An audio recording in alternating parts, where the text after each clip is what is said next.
สบายดีกันยามเช้าพ่อแม่พี่น้องเมื่อนี้ตื่นแต่เช้าเอาลูกชายไปส่งโรงเรียน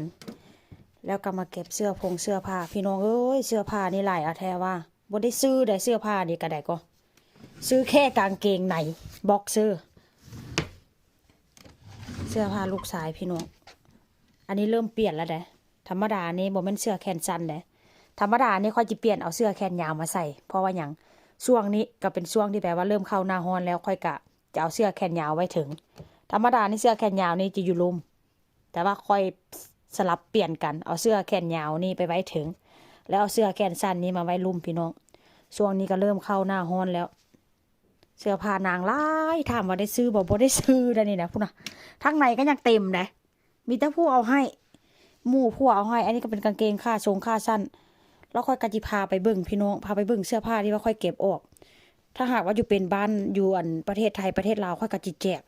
แต่ว่าค่อยก็ให้กับเจ้าไปไล่แล้วล่ะให้อย่างให้แบบว่า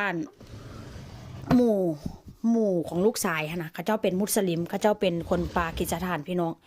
ค่อยก็ให้กับเจ้าไปไล่รอบอันนี้ก็ยังเต็มอยู่เสื้อผ้านี่ก็ได้ก็แล้วก็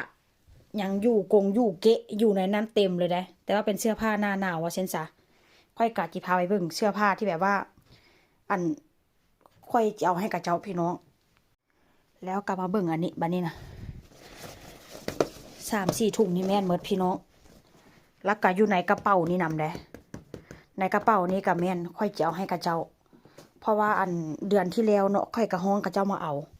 เพราะว่าเสื้อผ้าหันเขาบ่ได้ใส่แล้วเขาก็ส่งต่อว่าเช่นซะ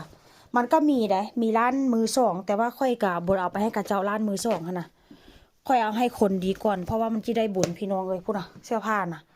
อันนั้นก็เป็นผ้าห่มที่แบบว่าใส่แล้วก็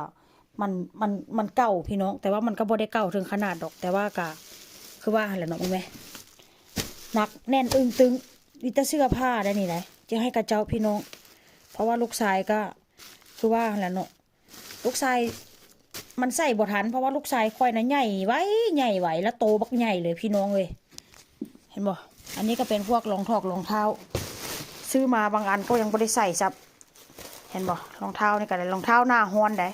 ใส่แค่แป๊บเดียวพี่น้องเลยก็จะได้ให้กระเจ้าไปหมดนี่แหละอันนี้กะแมน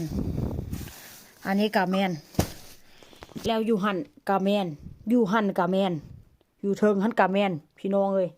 จักจะเอาไปไว้บ่อนไหนเสื้อผ้านี่ก็ได้ก็ดีแต่ว่ามีผู้เอาช่วงต่อลูกเขาเจ้าก็แบบว่าเขาเจ้ามีลูกอ่อนนะแล้วก็ญาติพี่น้องเขาเจ้าก็มีอย่างสินะเขาเจ้าก็ส่งต่อเพราะฉะนั้น